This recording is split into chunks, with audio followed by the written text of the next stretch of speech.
शिराळा तालुक्यातील चिंचोली येथील बालगोपालांच्या दुर्गादेवीच्या प्रतिमेची विसर्जन मिरवणूक उत्साहात संपन्न झाली।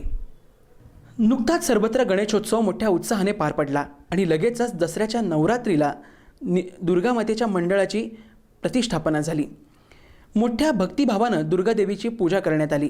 आज अनेक मोठ्या मंडळांच्या विसर्जन मिरवणुका या बँजोच्या तालावर सुरू आहेत, परंतु बाळगोपाळांच्याकडे ना दुर्गादेवीची मूर्ती ना विसर्जनाला बँजोचा थरथराट। पण या चिमुकल्यांनी मोठ्या श्रद्धेने दुर्गादेवीच्या प्रतिमेची प्रतिष्ठापना करून आनंदाने पूजा केली आणि आज त्यांना स्वतःच्या वेगवेगळ्या वाद्य तयार केली आणि त्यातील काहींनी मोठ्या जोशात ती वाजवत, तर एक जण जणू हातातच माईक आहे अशा आविर्भावात झिंग झिंग झिंगाट हे गाणं अगदी बेभान होऊन गात होता, तर काही झिंगाट होऊन धमालच नाचत होते। अशी मिरवणूक सर्वांचं लक्ष वेधून घेत होती आणि आनंद देत या चिमुकल्यांनी आगळ्या वेगळ्या उत्साहामध्ये हा नवरात्रोत्सव साजरा केला।